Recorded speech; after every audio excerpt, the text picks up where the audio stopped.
მოგესალმებით, დიდი მადლობა. ჩვენთვის განსაკუთრებულად საინტერესო და საყვარელი სტუმარი ხართ, იმიტომ რომ ჩვენ ორივეს გვყავს 4 ფეხა მეგობრები და ნატუკასთვის პირდაპირ მნიშვნელობით შვილები არიან. ჩემთვისაც, მაგრამ ეს რაღაც პათოლოგიური დამოკიდებულება აქვს, ცოტა მეშინია. ასე რომ ძალიან გიხართ. ძალიან დიდი მადლობა იმ საქმესთვის და იმ პროექტისთვის, რაც დაიწყეთ და მე ვფიქრობ, რომ კიდევ უფრო რაღაცა გაღრმავდება და არა მხოლოდ თბილისის მასშტაბს, არამედ საქართველოსაც მოიცავს.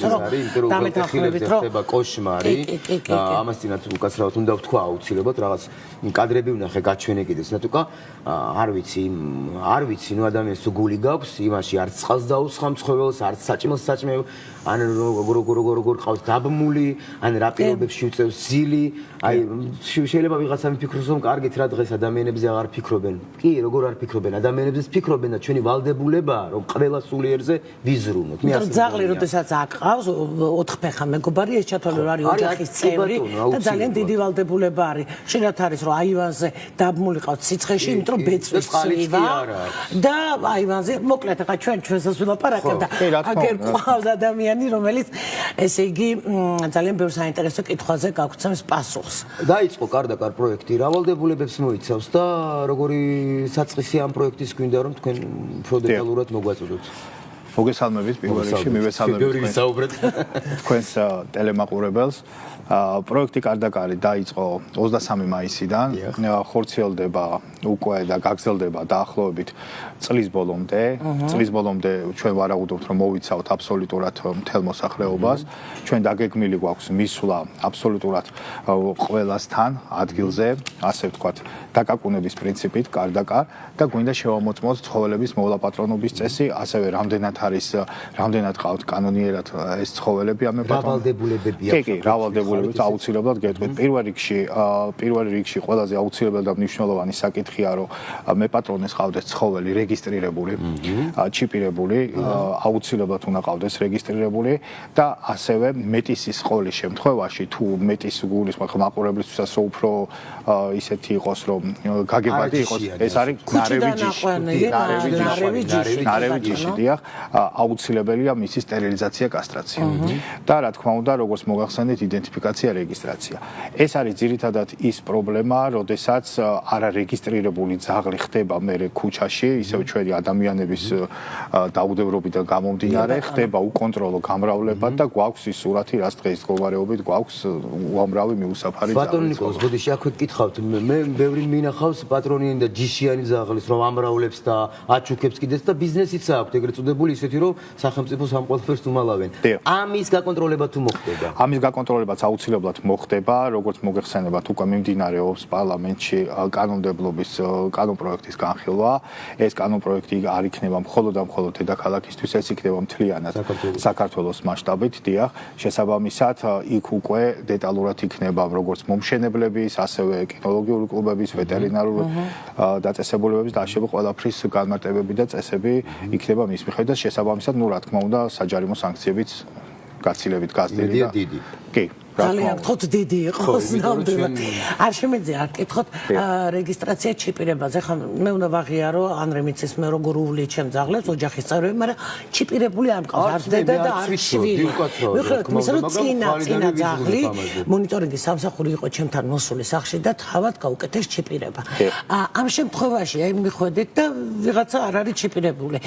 როგორ ხდება ჩიპირება? თუ არის იქვე ადგილზე მინიმალურ ფასად? რა თქმა უნდა, ჩვენ შესაბამისად ჩვენი თანამშრომლები და სააგენტოს შესაბამისი მობილური ჯგუფები ადგილზე ვიზიტის დროს ჩვენ გვაქვს იმის საშუალება რომ განვახორციელოთ მხოლოდ ადგილზე ჩიპირება სურვილის შემთხვევაში თუ მოქალაქე გამოთქვავს ამის სურვილს თუ არ აქვს სურვილი მაპატრი ჩაგეკითხები თუ არ აქვს სურვილი პირველ ეტაპზე ჩვენ შემოვიფარგლებთ მხოლოდ და მხოლოდ ცნობიერების ამაღლების მიზნით უბრალოდ ვაცნობთ რომ ეს არის აუცილებელი და დიახ გვინდა აუცილებლად რომ აი მომავალ კანონ პროექტს უფრო მოსახლეობა შეხვდეს მეტად უფრო გაცნობიერებული მეტად უფრო რომ აქმული კონდეთ რა ვალდებულებების წინაშე არიან რა უნდა დააკმაყოფილონ ცხოველის ყოველ შემთხვევაში და ანუ შესაბამისად მოლაპატრონობის წესებიც რომ უნდა დაიცვან გვინდა რომ ეს პროექტი ემსახურება ჯერჯერობით ცნობიერების ამაღლებას. ბატონო ნიკოლოზ, აი მაყურებლისთვის განსაკუთრებულად რომ იყოს უფრო დეტალურად განხილული კარ და კარ. მივიდა კარზე მონიტორინგის საკუნია კარზე ჩავშალოთ ეს თემა, ხო?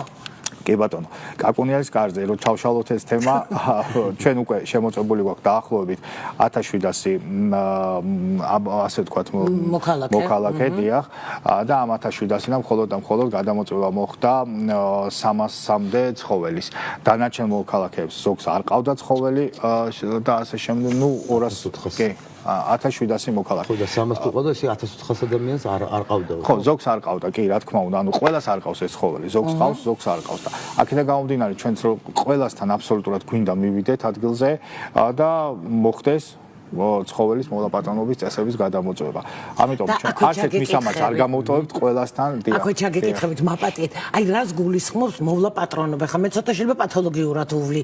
აი რა არის აუცილებელი ვალდებულებები, როგორც აღნიშნეთ, დიახ, პირველ რიგში ეს არის იდენტიფიკაცია, რეგისტრაცია, მეტის შემთხვევაში გითხარი სტერილიზაცია, კასტრაცია, შესაბამისად აქტივობის უზრუნველყოფა, ჯიშების თავისებურებების მიხედვით, რომ გაასეირნონ ცხოველი, არ ყავდეთ იზოლირებულად ჩაკეტილი, უნდა ქონდეთ საკვები, უნდა ქონდეთ შესაბამისი დათფუნება, უნდა ქონდეთ და თავისი ადგილი, სადაც ძაღლი შეძლებს არ უნდა იყოს მოკლეს სივრცეში ჩაკეტილი, რომ ვერ შეძლოს გადაადგილება და შესაბამისად ვეტერინარული მომსახურება. ეს არის ძალიან აუცილებელი, რომ უზრუნველყოს აუცილებლად ვეტერინარული აცხრები და ასე შემდეგ. ეს ძალიან მნიშვნელოვანი საკითხია, ისევ როგორც თავისი აღრიცხვები და იგივე დამუშავება ალბათ. კი ბატონო, ჰელმეტებზე დამუშავება, დიახ, ასევე ანტირაბიული ვაქცინაცია, ასევე კომპლექსური ვაქცინაციაც, რომ ცხოველი დავიცვა სხვადასხვა დაავადებებისგან და ასე შემდეგ. კარგით. მაპატიერა, ძალიან ბევრი, მოდით ეს თემა ჩავშალოთ, ძალიან ბევრი ამბობს, რომ ჩიპირება რაში მჭირდება. მოდით ამაზედაც ვისაუბროთ. რამდენად აუცილებელია და ამ შემთხვევაში რამდენად დაცულია ჩვენი ძაღლი ჩიპირების დროს. ჩიპირებას მოგახსენებთ, აქვს ასე ვთქვათ მრავალფუნქციური დატვირთვა. პირველი სახელმწიფოს მხრიდან არის აუცილებელია, რომ სახელმწიფოს კონდეს კონტროლი ცხოველზე და ჩვენ ვიცოდეთ უმეთვალყუროთ მიტოვების შემთხვევაში ეს ცხოველი ვისი საკუთრებაა, რომ შემდგომში შემძლოთ მისი პატრონის მოძიება და ასე ვთქვათ, მე პატრონისთვისაც ეს არის ერთ-ერთი დაცვის საშუალება. აი ხო შეიძლება შემთხვევით დაკარგოთ თქვენ ცხოველი, ან გაგექცეთ თქვათ სახლიდან, კი, აუცილებლად თუნდაც მოგპარონ, დიახ, ჩვენთან მოხვედრის შემთხვევაში ცხოველს უტარდება სკანირება, სკანერის მეშვეობით ხდება ჩიპის, ეს ჩიპი არის უნიკალური და აბსოლუტურად არ მეორდება, დიახ, და ხდება ჩვენთან ერთიან სარეგისტრაციო ბაზაში, რის მიხედვითაც ძალიან მარტივად შეგვიძლია დავადგინოთ ცხოველის მეპატრონე, დაუკავშირდეთ, რა თქმა უნდა, დაუკავშირდეთ და უთხრათ, რომ მისი შინაური ბინადარი ცხოველი არის ჩვენთან და მოაკითხოთ. ბატონო ნიკოლოზ, აქვე ვთქვათ, რომ ჩიპს ფაქტობრივად უფასოდ თავაზობთ მოსახლეობას. სიმბოლური თანხაა, როგორც ვიცით. მომსახურება ფაქტობრივად უფასოა. სახელმწიფოს რაც უჯდება ის თანხა, რაც უჯდება, ეს არის 19 ლარი, გაუსვა ხას აუცილებლად, ეს ხდება 19 ლარი მისამართზე. 18 ლარი ხო და დაცული თქვენი ძალიან ძალიან მნიშვნელოვანი საკითხი არის ეს, რომ ყველა ცხოველი, რაც ბინადრობს დედაქალაქში, იყოს ყველა აღწერილი და ყველას კონდეს. ერთი კითხვა მაქვს, აი დავუშვათ ჩიპირების დროს ძაღლი ნაპოვნი, ნახეთ პატრონი და პატრონი ამბობს, რომ იცი რა, აღარ მინდა. ნუ ხო აი რაღაცა იკბინებოდა, ბეწვისწიოდა და გააგდო. ამ შემთხვევაში რამე არსებობს ისეთი კანონი, მუხლი, რომ პატრონი თუ თქვენთან რჩება და ახალ პატრონს ელოდება. გეტყვით როგორ არის დღეს მოქმედი დადგენილების მიხედვით, საკრებულოს მიღებული დადგენილების მიხედვით, პატრონიანი ცხოველის ჩაბარების საფუძვლები არის განსაზღვრული და კონკრეტულად უნდა არსებობდეს მიზეზი, რა თქმა უნდა. ეს არის სოციალური სტატუსის მიღება ცხოველის ყოლის შემდგომ ვეღარული საცხოვრებელ პირობების გაუარესება, ანუ ეს ნიშნავს, რომ თქვათ, ქონდა რაღაც პირობების ადასტურება და იძულებით ცხოველის მოცილება, ყველა ჯვარი წერია და თქვათ დაიჭირეს ცხოველის პატრონი, პატრონის გარდაცვალება, რა თქმა უნდა. მაგრამ აი მობეზრება და გაგდება. მობეზრება და გაგდებაზე იქნება ჯარიმა, რა თქმა უნდა, იმიტომ რომ ეს არის ძალიან მნიშვნელოვანი საკითხი, ამ მობეზრების და გაგდების შედეგად გვაქვს მიღებული ქალაქში ეს უკონტროლო ცხოველების რაოდენობა და ამიტომ, რა ვიცი, კიდევ თქვენი ეთერითაც ვისარგებლობ და მოუწოდებ მოსახლეობას, რომ ცხოველი ეს არის ძალიან დიდი პასუხისმგებლობა. თუ გადაწყვეტავენ ცხოველის აყვანას, აუცილებელი ამ ცხოველს რომ სათანადო პირობებით დააკმაყოფილონ და ეს არ არის სათამაშო, რომ რაღაც პერიოდი ჩვენ ვითამაშოთ და მე მოხდეს კი. ბატონო ნიკოლოზ, სტერილიზაციის აუცილებლობაზე ვისაუბროთ, იმიტომ რომ ბევრს გონია, რომ უბრალოდ თითქოს ძაღლების გაწყვეტა გვინდა, მათი აღარ არსებობა, არა და ამ შემთხვევაში ჯანმრთელობაზეც კი ვზრუნავთ ხან ხანდახან ცხოველის. ხანდახან კი რა ძალიან ხშირად. აი ამაზე ვიზრუნოთ. სტერილიზაცია, ну განსაკუთრებით მიუსაფარ ძაღლებში ეს არის ძალიან მნიშვნელოვანი ერთ-ერთი აპრობირებული ჰუმანური მეთოდი, რითაც ხდება პოპულაციის მართვა მსოფლიოში. აქედან გამომდინარე, ჩვენ ძალიან აქტიურად ვახორციელებთ სტერილიზაცია კასტრაციებს დღეში დაახლოებით. კი, მობილური ვეტკლინიკების გვაქვს, დღეში დაახლოებით ხორციელდება 40-55 ოპერაცია ეს ჩვენთან, როდესაც გადმოდის პოპულაციის მართვის ცენტრში, ასევე მოქალაქეებს უფრო ხელმისაწვდომი გავხადოთ აღნიშნული მომსახურების მიღება, მობილური ვეტკლინიკით მისამართებზე შეგვიძლია მივიდეთ და მისამართზე გავუკეთოთ ეს სტერილიზაცია, კასტრაცია და ამას ყველაფერს თავაზობთ, რა თქმა უნდა, ჩვენ უსასყიდლოდ ვახორციელებთ ამას. ეს არის ძალიან მნიშვნელოვანი საკითხი, იმიტომ რომ ერთადერთი უკონტროლო გამრავლება რომ შევამციროთ და დედაქალაქში არ იყოს ჩვენი მიზანიც არის ის და იმსახურება იმას, რომ ქუჩაში არ იყოს უპატრონო ძაღლი. ყველა ძაღლს უნდა ყავდეს პატრონი. იაფისია მოუნება, როგორც ვიცი. რა თქმა უნდა, საკმაოდ დიდი თანხა, კი. როგორ არის მოსახლეობის ამ შემთხვევაში, ვისაც მიკედლებული ყავს ცხოველი, მათი რეაქცია? თანხმდებიან კასტრაცია სტერილიზაციაზე? იცით, ამ შემთხვევაში უფრო დავაკონკრეტებდი, მიკედლებას ახორციელებს მხოლოდ და მხოლოდ უფლებამოსილი ორგანო. ეს არის ცხოველთა მონიტორინგის სააგენტო. სხვას არ აქვს უფლება მიიკედლოს. ეხლა ბევრს ამ შემთხვევაში რომ ყვებავს ძაღლს, გონია რომ ის ძაღლი ყავს მიკედლებული. ის ძაღლი არ არის მიკედლებული. მოდი ჩავშალოთ უფრო ის სადარბაზოსთან სახლი არის აშენებული და ეს არის ჩვენი სადარბაზო ძაღლი, აბა ძალიან ბევრსა. ამ შემთხვევაში ჩვენ თუ გვინდა რომ მივიკედლოთ და ჩვენი იყოს უნდა მოგმართოთ თქვენ რომ რაღაცა ოფიციალური საბუთი არსებობს, ხო? აუცილებლად უნდა მოგმართოთ ჩვენ შესაბამისად ეს ცხოველი გადაგვყავს ჩვენთან პოპულაციის მართვის ცენტრში, უტარებთ სტერილიზაცია, კასტრაციას, ყურზე ედება შესაბამისი თაგი, ბირკა, დიახ, რომელიც ასევე უნიკალური ნომერია და ხდება უკვე ჩვენი მხრიდან სარეგისტრაციო მოწმობის გადაცემა მოქალაქეზე და ეს უკვე ნიშნავს იმას, რომ ეს ძაღლი ოფიციალურია. თუ უკვე არის სტერილიზებული, ქუჩაში არის სტერილიზებული, შეუძლია ელექტრონული პოსტის მეშვეობით გამოგვიგზავნოს ჩვენ განაცხადება რომ სურს მას, ოღონდ აუცილებლად უნდა იყოს ის თაგის ნომერი, დიახ, ფოტოსურათი უნდა იყოს მიბმული და შეუძლია დისტანციურად ისარგებლოს ამ სერვისით, გამოგვიგზავნოს განცხადება და ჩვენ უზრუნველყოფთ უკვე შემდგომში ამ ცხოველის მიკედლებას. აი ძალიან კარგია, იმიტომ რომ ხშირად ხოლმე ჯგუფებში წერენ რომ აი ჩემი ძაღლი რომელიც მიკედლებული იყო ეზოსი წაიყვანეს და ამ დროს თურმე არსებობს რაღაცა წესი, როდესაც უკვე კანონიერად იქნება შენი და შენ ახლა უკვე პასუხისმგებელი, ხო? და ეს ძაღლი ნებისმიერი манипуляციებისთვის, როდესაც მოხდება ჩვენთან თავშესაფარში, ეს აუცილებლად ჩვენ ვაცნობებთ მიკედლებელს და მაგიტომი და გამიჯნო რომ ზოგჯერ ეძახიან მიკედლებულ ძაღლს ისე უბრალოდ ყვებავს ძაღლს და გონია რომ ეს მიკედლებული. ეს მიკედლებული არ არის, იმიტომ რომ ჩვენთან ელექტრონულ ბაზაში არ არის შეტანილი იმ მფლობელის მონაცემები, ვისაც ყავს მიკედლებული. საზოგადოების ცნობიერების ამაღლებისთვის ვიცით რომ ძალიან ბევრს მუშაობთ, იქ იბეჭდება ბროშურები, რიგდება ქალაქში. გარდა ამისა კიდევ რას ვაკეთებთ, რომ საზოგადოებისგან მივიტანოთ ეს ინფორმაცია, თავისთავად ჩვენ როცა თქვენ გაგეხარდებათ გვერდში გიდგევართ და სიხარულით პირიქით.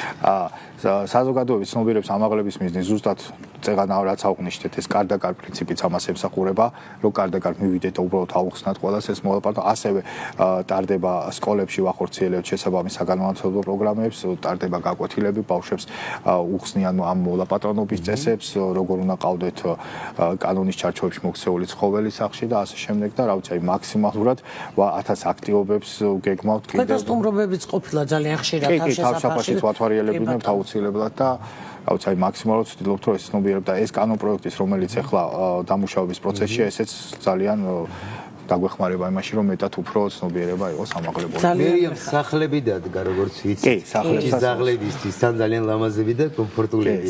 ამაზეც ვისაუბროთ. სახლების განთავსებასაც ვახორციელებთ, რა თქმა უნდა, მოქალაქეები ძალიან ხშირად მოგმართავენ რომ ყავთ რამოდენიმე ცხოველი, რომელსაც განსაკუთრებით ზამთრის პერიოდში ესაჭიროებათ ეს დათფუნება და სახლი და მაქსიმალურად ჩვენ შესაძლებლობის ფარგლებში უზრუნველყოფთ იმას რომ ყველასთან მივიტანოთ ეს სახლები და ჩვენ ძაღლებზე კი ვისაუბრეთ და კატები ჩვენი მეგობრები არიან. ეს თუ ხორციელდება იგივე კარდაკა, როდესაც რა თქმა უნდა, კარდაკა ნუ ნიშნავს ეხლა კატები კი არა უკაცრავად ბოდიში გაგაწყვეტინეთ, კატები კი არა უკვე აღარა უყავს სახლში. ნამდვილად, მაგაშიაც გეთახმართ. ხო, აი სხვათაშ ახლა მე შინშილები მყავდა მაგალითად სახლში, ვიღაცა ზაზუნები ყავდა, ვიღაცა სხვა ცხოველი. ეგზოტიკური ცხოველები, იმაზე და თუმცა შეიძლება არ გადიოდეს ახლა ზაზუნა მაგალითად. ხო, ჩვენ ძირითადად ეს არის ცხოველების, ძაღლების და კატების მოლაპარაკების წესი, რაც არის მიღებული. ნუ მაგრამ რა თქმა უნდა, ახლა მოსახლეობის დაცვა აგრესიული და საფრთხის მატარებელი ცხოველებისგან, ქვეწარმავლებისგანაც ასე ვთქვათ, თქვენი ხელთაც ვისაგებთ. ქვეწარმავლები ჩვენ გვეხება, იქიდან გამომდინარე მათთან სტუმრად. კი, ძალიან ბევრს უყვარს, ჰერპეტოლოგებს უყვართ ეს ქვეწარმავლები და ბევრს ყავს სახში სხვადასხვა შეგარგოს. არა მყავს უბრალოდ სახში. ცოტა ძალიან ისეთ პასუხისგებლობა ეხა ქვეწარმავლის სახში ყოლა, რომ ეს აუცილებლად. ხო და აი ამასაც მე მგონია გაკონტროლება ჭირდებათ, რომ ნებისმიერ ესეთ ასე ვთქვათ ქვეწარმავლს მოდი დავარქოთ, თავისი ტემპერატურა ჭირდება, თავისი რაღაცა ყვება და ასე შემდეგ. ესე უბრალოდ მყავს კალათაში არა. ცევის თავისებურებები აქვს, რა თქმა უნდა, ყველა ქვეწარმავლის თავისი და ის უნდა იცოდნენ და გათავისუფლდეს. თემქაზე შენდება, როგორც ვიცით, თემქაზე არა, გლდანში ვაშენებთ, გლდანში ვაშენებთ ახალ პოპულაციების მართვის ცენტრს, რომელიც ასევე მოიმსახურება ძირითადად სტერილიზაცია კასტრაციებს, რომ რაც შეიძლება მეტად უფრო მოქნილი გავხადოთ ეს, რომ ერთი პოპულაციის მართვის ცენტრი ჩვენ გვაქვს ვარკეთილში და ძალიან ხშირად გვიწევს ტრანსპორტირება, თქვათ, იქით და უფრო მეორე ქალაქის ბოლოში, რაც მოგეხსენებათ, ცოტა გადაადგილების კუთხითაც პრობლემებს გვიქმნის ხოლმე ხანდახან საცობის და ასე ვთქვათ, ეხა უფრო მეტად უფრო მოქნილი და მეტად უფრო მარტივი იქნება გლდანშიც, როდესაც აშენდება და გამტარიანობაც რა თქმა უნდა გაიზრდება, რასაც ვაკეთებთ თქვა ვარკეთილში მეტად უფრო კომფორტული იქნება. მოდით იცით რა არის რაღაცნაირად შევაჯამოთ. აი ეს პროექტი რომელიც ჩემი აზრით ძალიან კარგია და კიდევ ერთხელ ძალიან დიდი მადლობა. აი მნიშვნელობაზე ვისაუბროთ და აქვე კიდევ ერთი კითხვა. რა შედეგს მოიტანს აი ეს ყველაფერი თქვენი აზრით? ეს ძალიან მნიშვნელოვან შედეგს მოიტანს გამომდინარე იქიდან რომ პირველ რიგში ჩვენ ვახორციელებთ ამ ცხოველების აღწერას, ვისაც სახში ყავს ცხოველები, ხდება ამის ელექტრონულ ბაზაში განთავსება და შესაბამისად უკვე ჩვენ გვაქვს ძალიან დიდი ნაბიჯი გადადგმული იმისთვის რომ დაახლოებით წარმოდგენა გქონდეს პატრონიან ცხოველებზე, ვთქვათ, დედაქალაქში რამდენი პატრონიანი ცხოველი არის საერთოდ რაოდენობა, რომ შესაბამისად ჩვენ უკვე დავგეგმოთ შემდგომი ღონისძიებები და რა თქმა უნდა ის კანონიერად გათვალისწინებული, რაც თქვათ პატრონის ვალდებულებებია, რომ შეასრულონ მათ პირნათლად ეს ჩვენ ძალიან მნიშვნელოვანია, რომ ვიცოდეთ რაოდენობა ამ ცხოველების. მე გელოდებით დიდი სიამოვნებით ჩემთან. აუცილებლად მივალთ ყველას მნიშვნელოვანი პროექტია, მე ვისურვებდი საქართველოს მასშტაბით იგივეს, იმიტომ რომ კიდევ ერთხელ განმეორებით ხოვნა არის, უღელტეხილებზე ხდება კოშმარი, რესტორნებთან ხდება კოშმარი. არ ვიცი რა გულიგავთ ადამიანები, რომლებიც ლეკვებს ტომარაში ყრით და ტოვებთ, რომელიც თქვენ ზაღლებს, რომლებიც ბრმავდებიან და აგდებთ, ყრუდებიან და აგდებთ, ბერდებიან. უბრალოდ დაბერდა, ვეღარ ნადირობს და ქუჩაში აგდებ. თქვენ აუცილებლად ამ ბედის გამზიარებლები იქნებით. დაბერდებით. მართლა ასე იქნება, აი უკანკალებ, იმიტომ რომ სული აქვთ მათ და სულიერია და ამაზე იფიქრეთ რომ აზროვნებენ, უბრალოდ ვერ ლაპარაკობენ, მაგრამ ძალიან დიდ სითბოს გჩუქნიან. ისინი ყველაფერს აკეთებენ რომ იყურეს თქვენთვის ერთგულები, ყოველთვის ჩემი ძაღლი ასია და ნებისმიერი ძაღლი ასია და ერთადერთი რჯევარი, უბრალოდ ძაღლებს ჩახედეთ თვალებში და მიხვდები, რამდენად ერთგულები არიან და ის ბეწვიც, ის რაღაცა ყეფაც, ის არ ვიცი, პატარა დისკომფორტი, სამაგერად იმხელა ენერგეტიკა მოდის, ისეთი სიყვარული მოდის და ძაღლი არასდროს არ არჩევს. ის დიდარი არის, ღარიბია, ის დიდ სახლში ცხოვრობს პატარაში. ის მუდამ მის გვერდით არის და ამიტომ ძალიან გთხოვთ, როდესაც აიყვანთ ძაღლს, აიყვანთ იგივე კატას, ნებისმიერ ცხოველს, იცოდეთ რომ ოჯახში შემოდის თქვენთვის ძალიან ერთგული სულიერი არსება და რო დაბერდება ბოლო წუთამდე იყავით მის გვერდით. უღრმესი მადლობა. თქვენ და ბლოგს ასე დავასრულებ, ჯარაჩული პიროვნება იყო გორიაში, მიყურებს ალბათ მისი ოჯახი, ასე ამბობდა, ძაღლს ნუყვირებ, ეწყინებაო. ხო, ასე რომ ნუყვირებ ძაღლს, ეწყინება, გული აქვს და აზროვნება აქვს. დიდი მადლობა თქვენ ამისთვის, რომ ამ საქმეს ემსახურებით. დიდი მადლობა ყველას, ვინც ამ საქმეში მონაწილეობთ და რეკლამაზე გავიდეთ ასე არაჩვეულებრივი ინფორმაციით და მალე დაგიბრუნდებით. დროებით. ნახოთ.